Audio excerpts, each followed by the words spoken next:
Quero convidar as crianças para virem à frente nesse momento.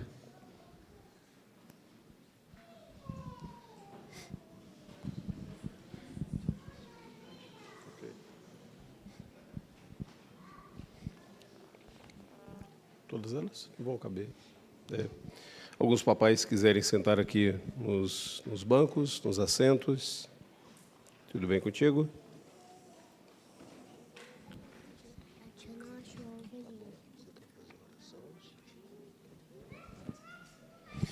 Vou contar para vocês hoje uma história que Jesus contou. É interessante, não é? Jesus também contava algumas histórias.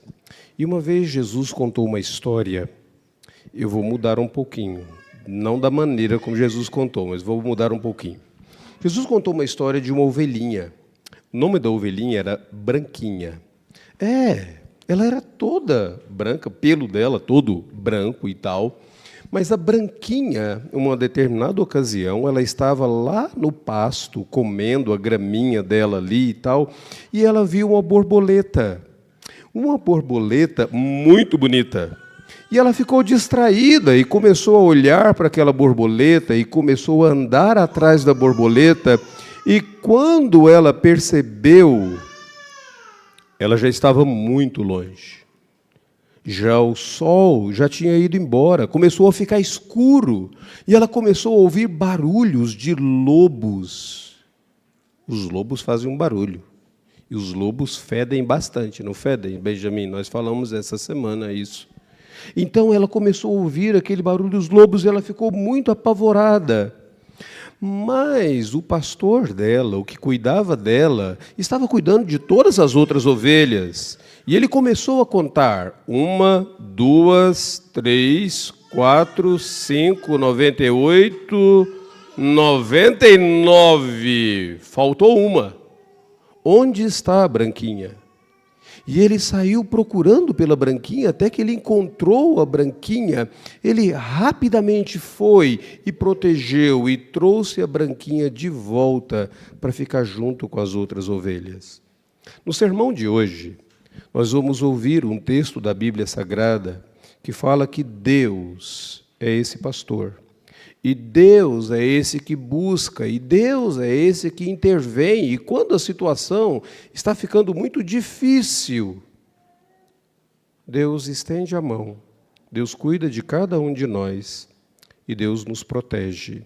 Eu gostaria que vocês, então, prestassem atenção no sermão, procurassem compreender o sermão. Se vocês não entenderem alguma coisa do sermão, pergunte em casa depois para o papai e para a mamãe, tá bom? E nós vamos orar neste momento. A Duda vai orar nesse instante e nós vamos orar com a Duda, tá bom? Papai do céu, obrigada por esse dia. Obrigada porque a gente está tendo um bom dia de igreja, que abençoe a gente, que a gente fique bem.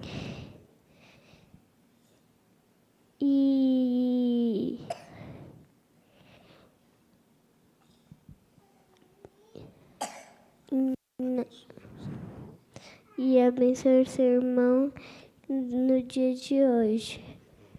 Em nome de Jesus, amém. Amém, amém. Pode sentar, então.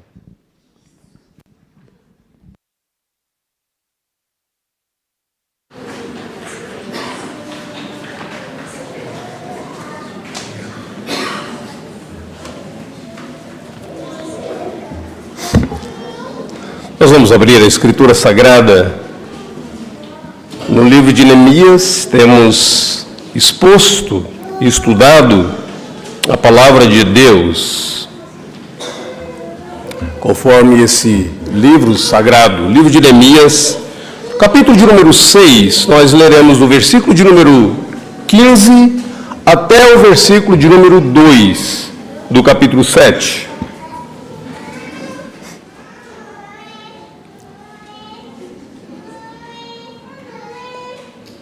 Neemias, capítulo de número 6, o verso de número 15, até o verso de número 2 do capítulo 7, diz assim as Escrituras Sagradas: A reconstrução da muralha foi terminada aos 25 dias do mês de Elul, em 52 dias. Quando todos os nossos inimigos ouviram isso, todos os gentios à nossa volta temeram e decaíram muito no seu próprio conceito, porque reconheceram que foi por intervenção do nosso Deus que fizemos esta obra. Também naqueles dias, alguns nobres de Judá escreveram muitas cartas a Tobias, e cartas de Tobias vinham para eles, pois muitos em Judá eram aliados dele, porque era genro de Secanias, filho de Ará, e o seu filho Joanã havia casado com a filha de Mesulão, filho de Berequias. Também falavam das suas boas ações na minha presença e levavam a ele as minhas palavras. Tobias escrevia cartas para me amedrontar. Depois de reconstruída a muralha, colocados os portões no seu lugar, estabelecidos os porteiros, os cantores, os levitas, eu nomeei Hanani, o meu irmão, e Ananias, comandante da fortaleza, para que cuidassem da segurança de Jerusalém. Ananias era homem fiel, temente a Deus, mais do que muitos outros. Até aí, a palavra do Senhor Deus. Vamos orar nesse instante? Senhor, nós te agradecemos pelo privilégio que temos de podermos estudar a Tua palavra, meditar no texto sagrado e sermos instruídos pelo Teu Santo Espírito, que inspirou as Escrituras e que nos fala pelas Escrituras. Deus, que o Senhor nos dê ouvidos atentos, coração disposto a te obedecer, não apenas a conhecer a Tua palavra, mas a praticar a palavra do Senhor. Em nome de Jesus. Amém.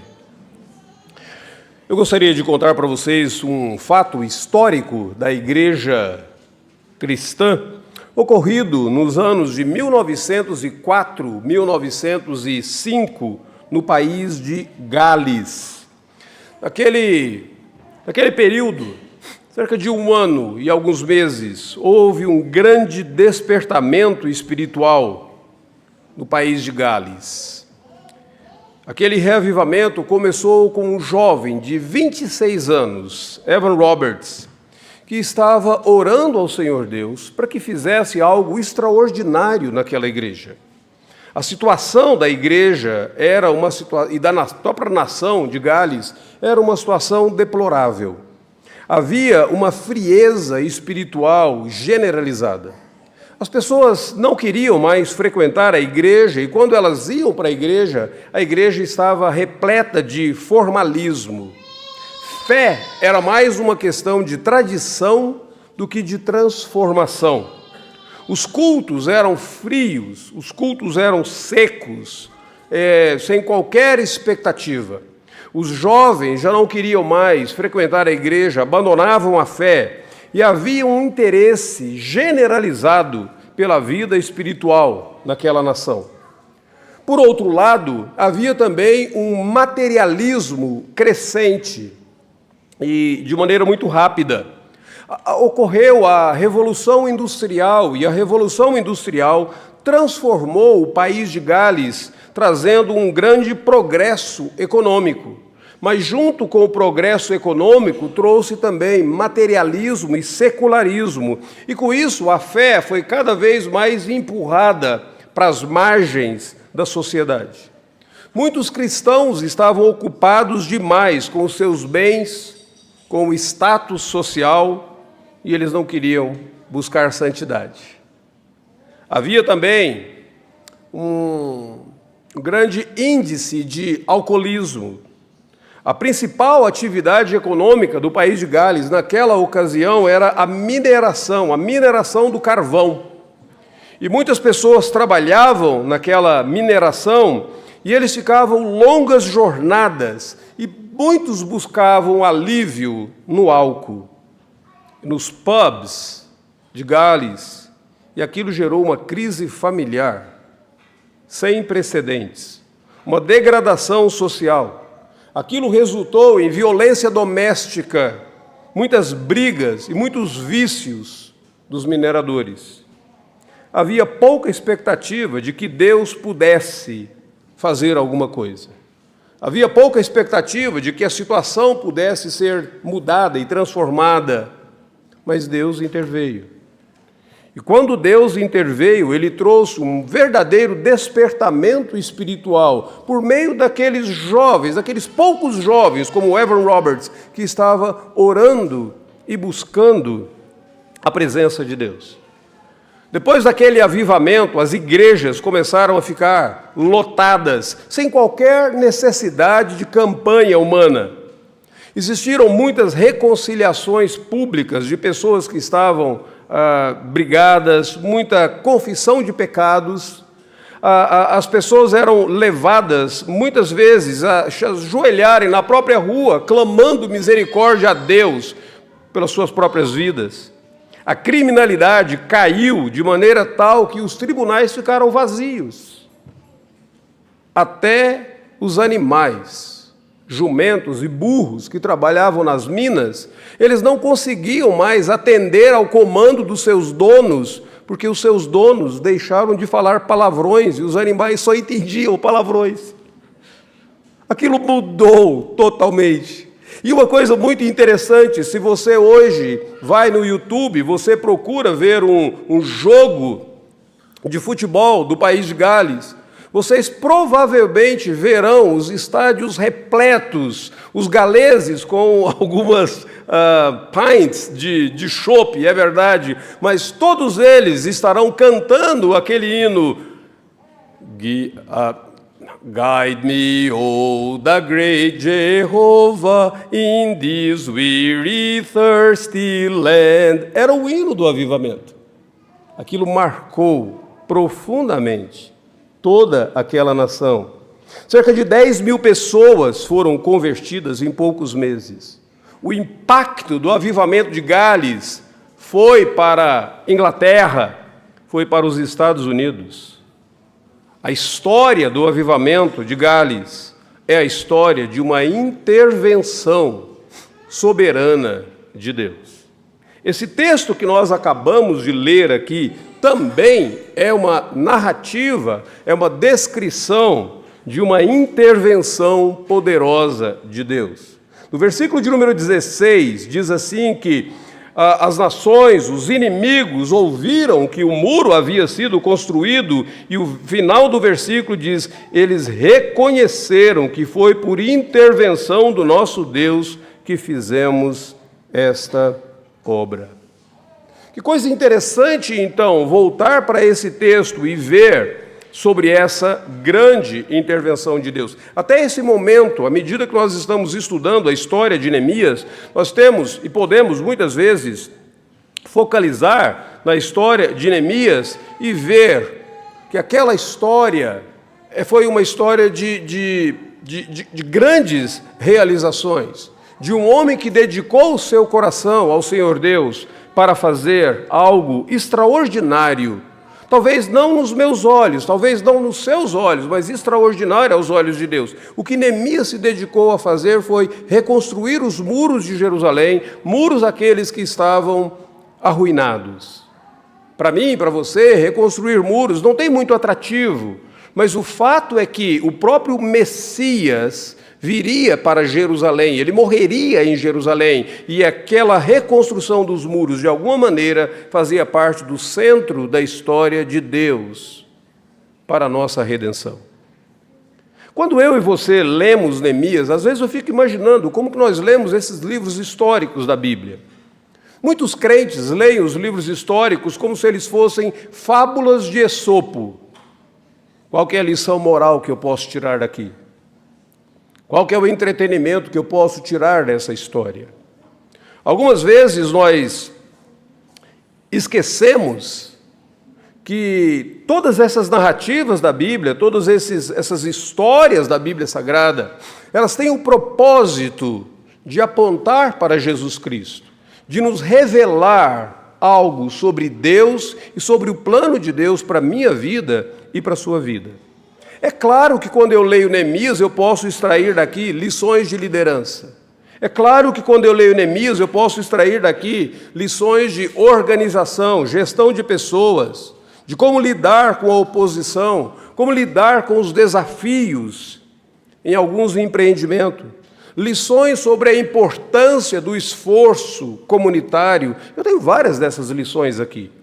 Mas quando eu leio Neemias de uma maneira mais aprofundada, eu vejo que a lição principal é que esse livro me fala sobre Deus.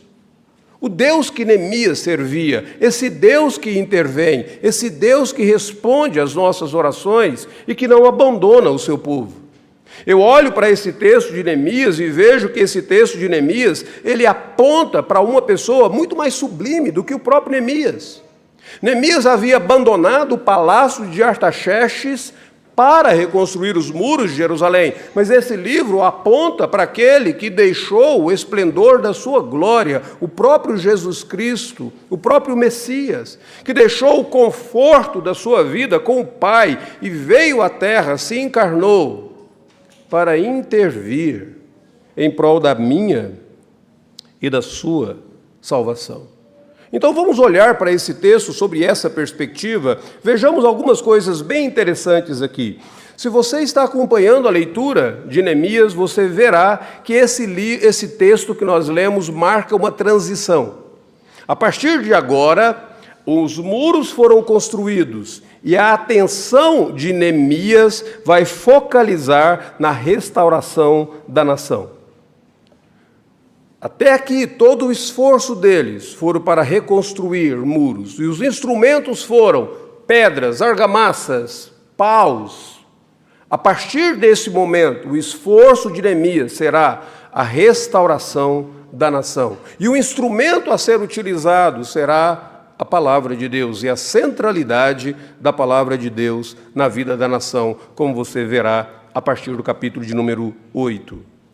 Esse texto que nós lemos, que marca essa transição, ele tem uma ideia central. O versículo central desse texto é esse que nós lemos, verso de número 16. Foi com a intervenção de Deus que fizemos esta obra.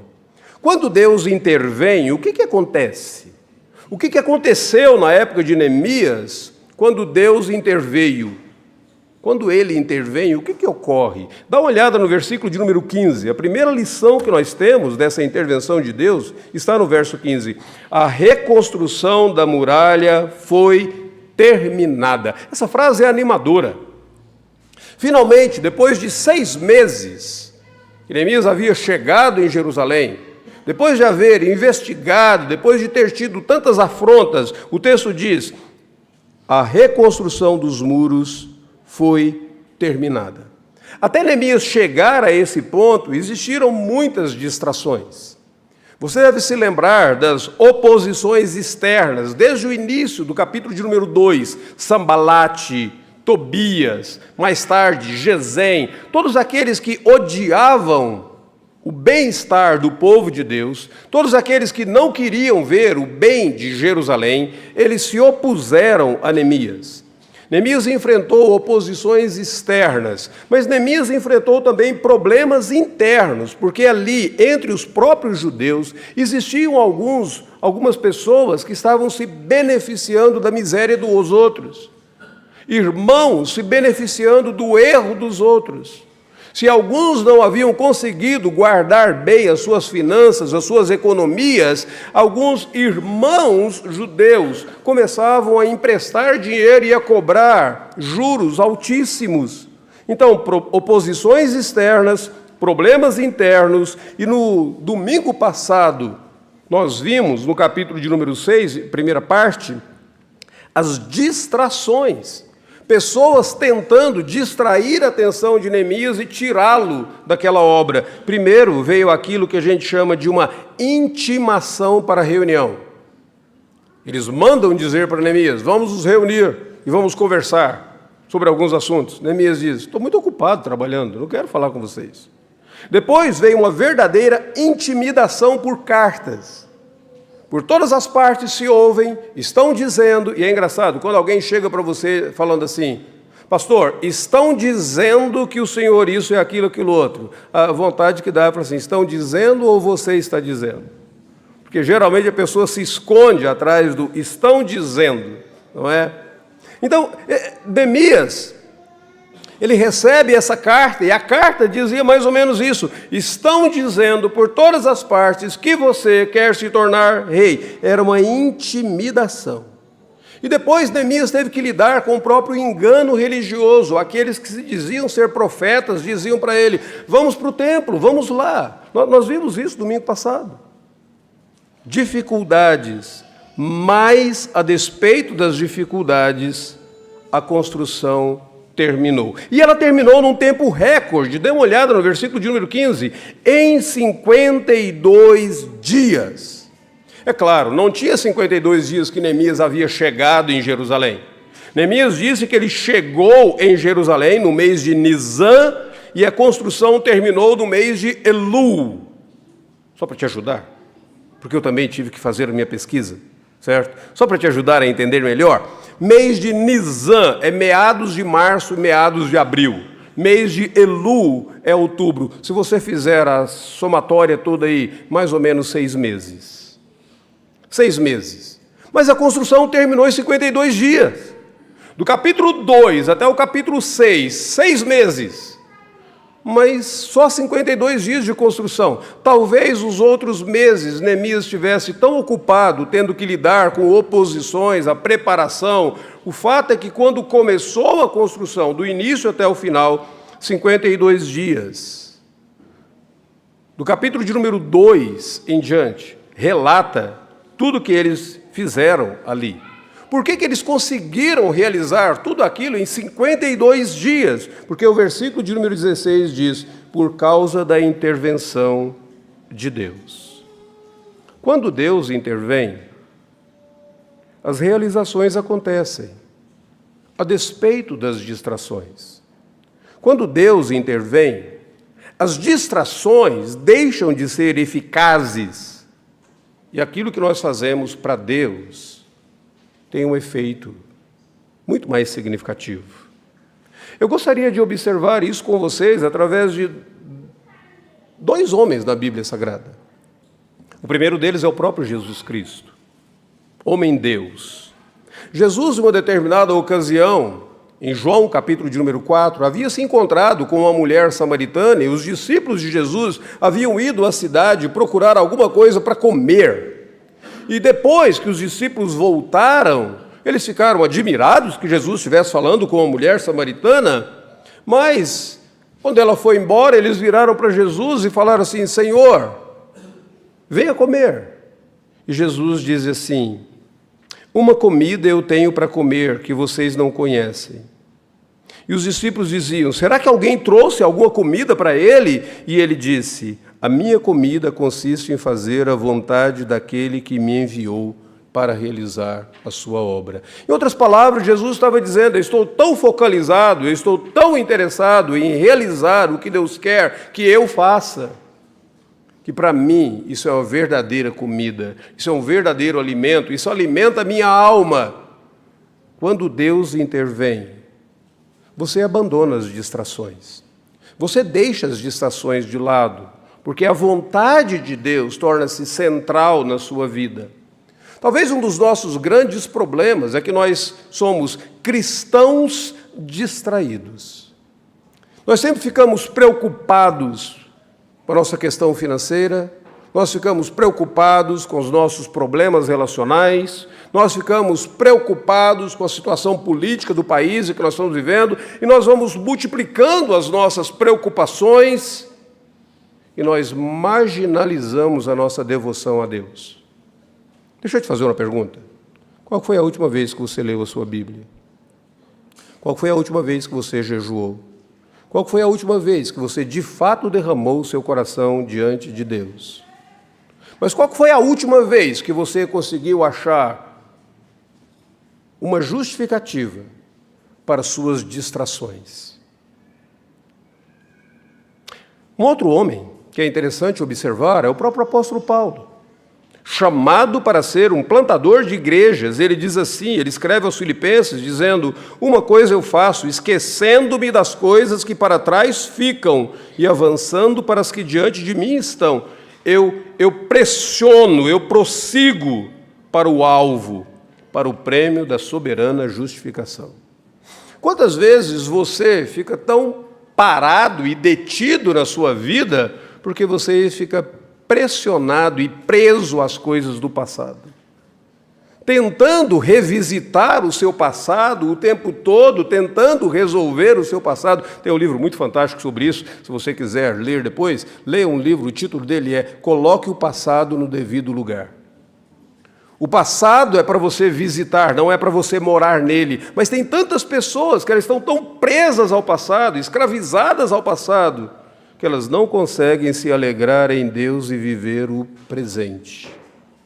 Quando Deus intervém,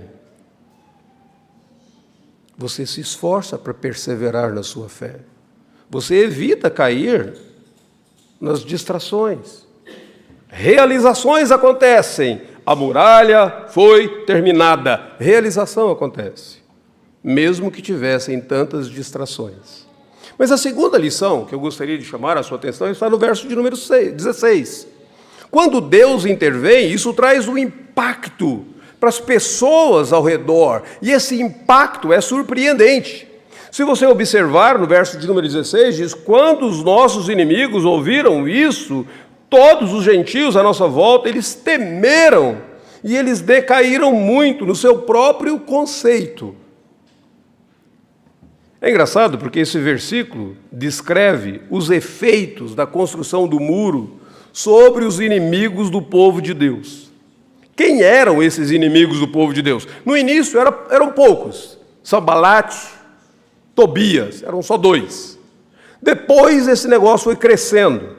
No capítulo de número 4, versículo de número 7 e 8, diz que Sambalate reuniu todos os gentios, e todos se ajuntaram de comum acordo. Agora, o próprio Sambalate, que era inimigo do povo de Deus, ele divulgou a notícia e ele reuniu mais pessoas, ele ampliou a esfera de inimigos do povo de Deus. Por último, aparece essa trindade do mal aí no livro de Neemias, que fala de Sambalate, Tobias e Gesem. Essa trindade do coisa ruim, que vai sempre fazer o mal para Neemias o tempo inteiro. Então, a oposição estava crescendo, os inimigos do povo de Deus estavam aumentando. E o que os inimigos do povo de Deus queriam? Eles não tinham nenhum interesse em que os muros de Jerusalém fossem reconstruídos, porque eles se beneficiavam da desgraça do povo de Deus. Eles desprezavam o povo de Deus. A Bíblia diz que eles planejavam planejavam confusões. Eles intentavam o mal contra o povo de Deus.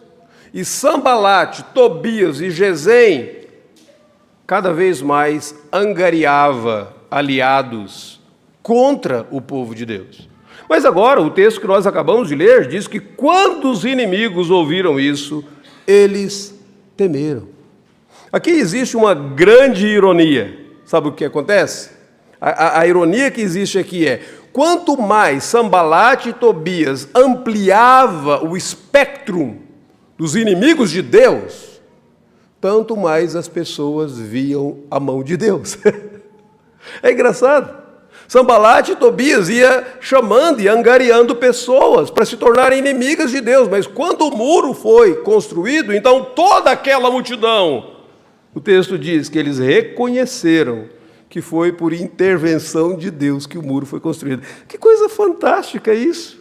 Que grande ironia!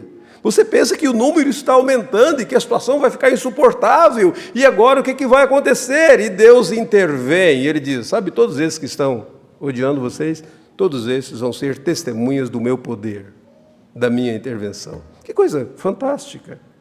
Uma outra coisa muito interessante, irônica, é que aconteceu com os inimigos de Deus aquilo que os inimigos de Deus queriam causar no povo de Deus. Observe, o versículo de número 16 diz que eles temeram. O que os inimigos queriam causar no povo de Deus? Dá uma olhada aí no versículo de número 9. Eles queriam nos amedrontar. Dá uma olhada no versículo de número 13. por isso subornaram para me amedrontar. Olha o versículo 14. Noadia e os outros profetas quiseram me amedrontar. Versículo de número 19. Tobias escrevia cartas para me amedrontar. Mas quando Deus interveio, quem foi que ficou com medo? Eles. Eles faziam tudo aquilo para amedrontar e agora eles é que ficam com medo. Eles temeram. A palavra temer aí não significa que eles foram convertidos a Deus. A palavra temer aí significa que eles simplesmente reconheceram o poder de Deus. Existem dois tipos de temores na Bíblia, do mesmo jeito que existe dois tipos de tristeza na Bíblia. Sabia disso? O apóstolo Paulo escreve dizendo, existe uma tristeza segundo Deus que produz arrependimento, mas existe uma outra tristeza segundo o mundo, como remorso, que produz a morte. Esse temer aqui não foi temer para eles se prostrarem diante de Deus. Eles temeram, ficaram com medo, mas eles endureceram seu coração. É mais ou menos como aconteceu com o Faraó e todos os egípcios naquelas pragas, das 10 pragas. Diz que enquanto Moisés, usado como instrumento de Deus, enviou 2 pragas, os magos do Egito fizeram o mesmo. Mas na 3ª praga, era uma praga de piolhos. Piolho realmente é uma praga, mas aqui era uma praga divina naquele caso. Então aquela praga dos piolhos, os magos tentaram reproduzir, mas eles não conseguiram e eles falaram assim, isso é o dedo de Deus. Eles reconheceram que aquilo era o dedo de Deus, mas ao invés de eles se converterem a Deus, eles endureceram o coração. Aqui também, eles reconheceram, ficaram com medo, mas eles não se converteram a Deus. Mas o fato aqui é que as intervenções de Deus, elas não possuem impacto só sobre o povo de Deus, até sobre os inimigos de Deus. Alguns veem, reconhecem que foi de Deus, mas eles endurecem o seu coração. O próprio Pedro afirma que muitas pessoas na época de Jesus reconheceram que Jesus era varão aprovado diante de Deus com sinais e maravilhas. Eles viram os milagres, mas eles ficaram com tanta raiva que eles mataram Jesus. Quando Deus intervém, existe um impacto até sobre os descrentes. Uma terceira lição que eu observo está do versículo de número 17 até o 19. Existe aqui agora, sobre Neemias, sobre o coração de Neemias, estabilidade em meio à adversidade. Se você pensa que a adversidade vai acabar a partir deste momento, você está muito enganado. A adversidade não acaba, ela continua. Se você observa aí no texto bíblico, Neemias agora vai falar desse indivíduo chamado Tobias. E o que Tobias fazia? Também naqueles dias, alguns dos nobres de Judá escreveram muitas cartas a Tobias. E Tobias escrevia cartas para eles. Existe aí, nesse exato momento, essa verdadeira adversidade que vai continuar. Esse indivíduo, Tobias, ele continua fazendo oposição a Neemias. E esse texto fala algumas coisas sobre aquele camarada. Olha, o versículo de número 18. Quem era esse indivíduo Tobias? Muitos em Judá eram aliados dele. Você não sabia disso, mas Tobias era um aliado dos nobres de Jerusalém.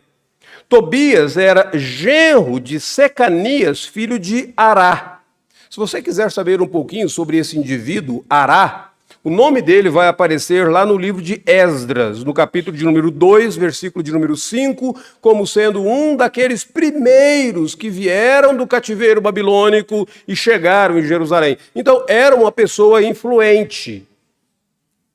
Tobias era genro do filho de Ará. Ou seja, eram nobres, eram pessoas de uma posição elevada. Tobias era parente do sacerdote. Abra sua Bíblia no capítulo de número 13 de Neemias, que você vai observar algo que até agora você ainda não viu. Capítulo 13, versículo de número 4, diz assim: Antes disso, o sacerdote Eliasibe, encarregado dos depósitos do templo do nosso Deus, parente de Tobias. Opa! Esse cara é um cara que tem muitas conexões. Ele é parente do sacerdote, casado com a filha do filho de um dos homens mais importantes em Jerusalém. Muitos eram aliados dele, o texto diz que muitos eram aliados, a palavra que aparece aqui é ajuramentados, e tinham contratos comerciais, ele comprava, vendia dessas pessoas.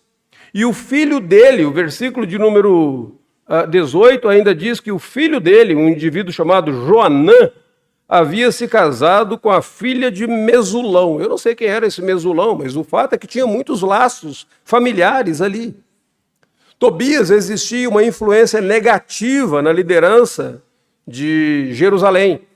Era uma influência enganadora, insidiosa, cheia de intrigas. Mas aquele indivíduo oferecia isso. Tem um comentarista bíblico que diz assim: ao invés daquela liderança conduzir as suas vidas por princípios bíblicos, eles viviam conduzindo os seus comportamentos por laços familiares. Não é muito diferente do que acontece hoje, não. O fato é que a oposição continuava. E eu não sei se você já esteve na posição de liderança na qual você sempre tem que lidar com oposições, ou sempre tem que lidar com adversidades. Como eu leciono para pastores, e como eu estou no ministério pastoral já há um pouquinho, cerca de 38 anos, às vezes eu leio muito sobre oposições daqueles que estão na liderança pastoral. Tem um artigo muito interessante em inglês que fala sobre por que alguns pastores desistem de pastorear as suas igrejas. Por que alguns pastores decidem que o tempo deles acabou? É engraçado. Tem pelo menos 3 coisas ali que me chamam muita atenção e que eu me lembro de Neemias nesse caso. Em primeiro lugar, porque alguns não se sentem valorizados. É engraçado, não é? Às vezes o líder se dedica, às vezes o líder trabalha, mas o líder é cobrado como se ele fosse um funcionário, ele não é valorizado. E no pastorado tem isso também. As pessoas nem valorizam o pastor como um irmão em Cristo. Elas acabam valorizando como um empregado da igreja. E cobram como se fosse um empregado. E alguns dizem, se for desse jeito, é melhor deixar de lado. Tem outra razão, diz que por conta dos desgastes gerados pelos conflitos. Eu não sei quanto a você, mas conflitos, eles são emocionalmente desgastantes, espiritualmente exaustivos. Gera uma verdadeira aridez espiritual quando você tem que ficar mediando o conflito o tempo inteiro. E algumas pessoas não conseguem mais lidar com isso e elas dizem, eu paro, eu desisto, vou procurar outra coisa. Tinha um pastor que eu conheci em uma determinada ocasião que disse que o sonho dele era ser motorista do caminhão que levava pães para as padarias toda segunda-feira. Ele diz, pão não reclama, pão não fala, pão não me chuta, pão não me xinga. Toda segunda-feira, depois do sábado e domingo, trabalhando na igreja, ele sonhava ser motorista do caminhão de pão, que era, entanto, não tinha muitos conflitos ali. Ele não tinha que mediar conflitos. E terceira razão, muitas vezes alguns líderes abandonam por causa do impacto negativo dos seus trabalhos nos seus familiares. Quando você sofre, você sofrer o dano é suportável. Mas quando você vê a sua família sofrendo, você não aguenta. E Neemias estava vendo tudo isso. Eu olho para os pastores que eu leciono para eles, eu vejo que para eles é difícil isso, mas eu olho para Neemias e vejo, ele estava enfrentando a mesma coisa, ele não era valorizado, tinha muitos conflitos. E certamente ele estava sendo atingido por aquilo. Mas eu olho para esse Neemias, sabendo de tudo que está acontecendo, do versículo de número 17 e 19, ele está sabendo que os nobres falam com ele sobre Tobias. Tobias escreve cartas, os nobres, eu fico imaginando Neemias, de repente, assim, sentado numa praça, e chega uma pessoa e diz assim: Tobias, tudo bem? Aliás, Neemias, tudo bem? Olha, você sabia que Tobias veio nos visitar? Na verdade, ele fez uma coisa muito boa para nós. Teve uma nova carga aí, que ele deu um desconto de 25%. Cabra bom esse Tobias, viu, Neemias? Eu, assim, não quero te influenciar, eu sei que já teve suas diferenças com ele, mas eu acho que você deveria repensar o seu tratamento. E eles faziam aquilo, e Neemias sabia muito bem qual era o propósito do que eles faziam. Só que Neemias não está apavorado mais. Sabe por que ele não está apavorado? Porque ele viu que Deus interveio. Ele presenciou, ele testificou da intervenção de Deus. Então, sabe o que acontece? Ele estava ciente do que estava acontecendo. Ele diz, naqueles dias, alguns dos nobres de Judá escreveram muitas cartas a Tobias, eles vinham para ele, muitos de Judá eram aliados dele. Eu sei o que está acontecendo. Eu sei quem são os meus oponentes. Eu sei o esquema que eles estão utilizando. Eu sei o propósito deles, que é me intimidar. Mas eu não estou abalado. Ele permaneceu estável. Ele não se defendeu. Engraçado. Muitas vezes, quando nós estamos enfrentando oposições, nós queremos... Não, deixa eu explicar primeiro por que eu fiz isso. Não, ele nem se defende, ele fica calado. Deixa as coisas acontecerem. Ele não recorreu aos mesmos meios dos seus oponentes. Se tem uma coisa difícil, é você, muitas vezes, sofrer oposições, assim, se acha que está me fazendo mal, se ele acha que ele sabe fazer isso, eu sei fazer pior do que ele. E aí você tenta revidar na mesma moeda. Neemias não fez isso. Por quê? Ele havia testificado da intervenção de Deus. Ele havia visto o poder de Deus em 52 dias. Isso aqui foi construído. E o coração dele agora estava calmo. Mas a última coisa que eu queria mostrar para vocês, do versículo de número 1 até o versículo de número 2. Quando Deus interveio ali, Neemias começou a notar algumas pessoas entre ele que tinham valores divinos. Esse capítulo de número 7 é o início de uma série de medidas que foram tomadas depois da reconstrução dos muros. A nação terá que ser restaurada. E a primeira coisa, Neemias começa a nomear quem serão os chefes de segurança sobre esses muros. E ele nomeia duas pessoas, o seu irmão, Hanani, aquele mesmo que tinha falado para ele, lá no capítulo de número 1, e um outro indivíduo chamado Hananias. Agora, preste atenção nesse Hananias, a qualificação dele. O texto diz que ele era um homem fiel e temente a Deus. É engraçado. Muitas vezes nós queremos escolher líderes porque eles são legais, gente boa, fala bem com a gente, conversa com os jovens, conversa com os adolescentes. Quem que você quer como professor de escola dominical? Cara legal, que fala com a gente coisas boas. Só o Pacheco, nem está aqui hoje. O Pacheco está por aí, cara legal, Pacheco, viu? Ainda bem que o Pacheco não é apenas legal. O Pacheco teme ao Senhor Deus. Ainda bem. Porque muitas pessoas querem escolher só porque é legal. Quem que vocês gostariam de ouvir no aniversário da mocidade da igreja? Um pregador legal, aquele que conta muitas coisas interessantes e faz a gente rir bastante. É mesmo? Não, tem mais qualificações do que isso. Quem que você quer escolher como prefeito da sua cidade, síndico do seu prédio? Fulano de tal, porque ele é bacana. Será que é só essa qualificação? Não, a qualificação de Hanani era que ele evidenciava valores que eram valores divinos. Ele era fiel. Ele era temente a Deus. Até esse momento, parece que Neemias está sozinho, não tem ninguém. Só tem oposições, oposições, oposições. Os nobres não ajudavam.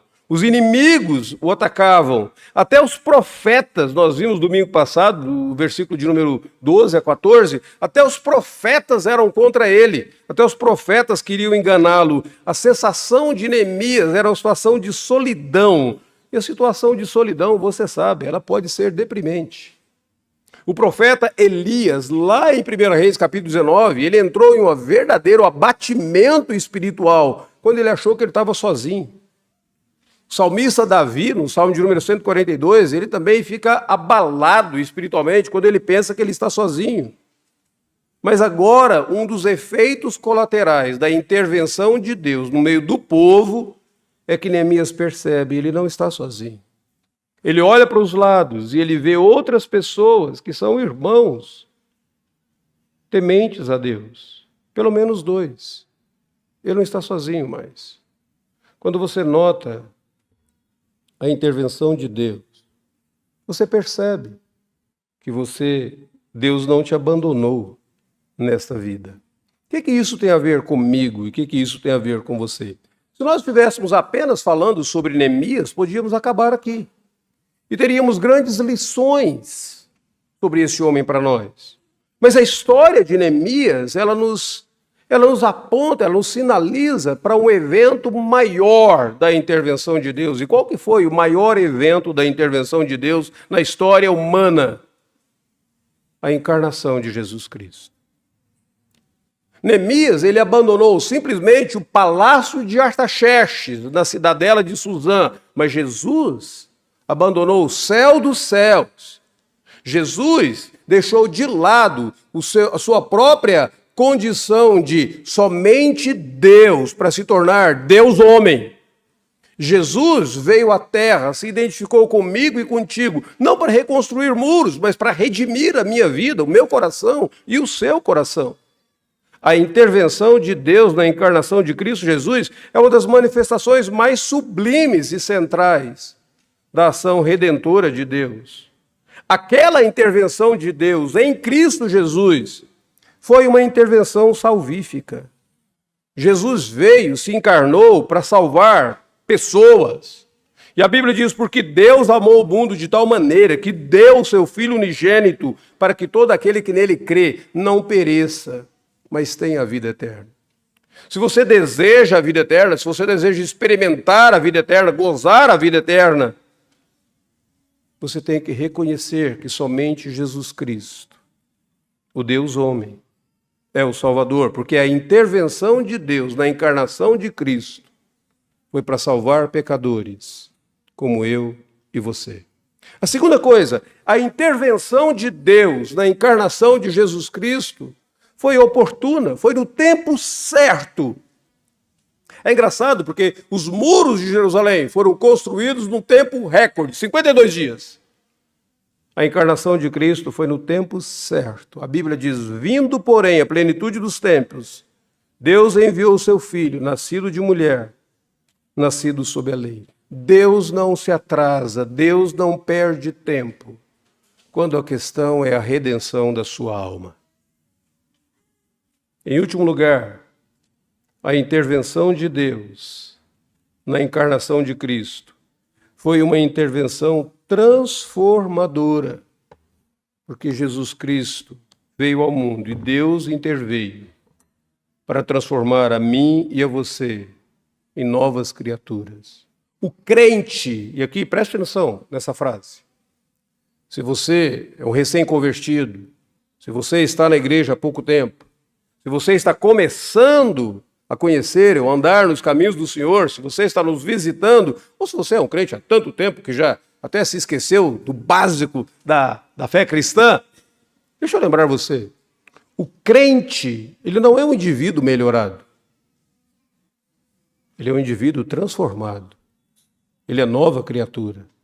Ele deseja viver novidade de vida, ele deseja ter aquela alegria no seu coração de ter Deus como centro da sua vida e viver para Deus e para a glória de Deus. E foi para isso que Jesus Cristo se encarnou.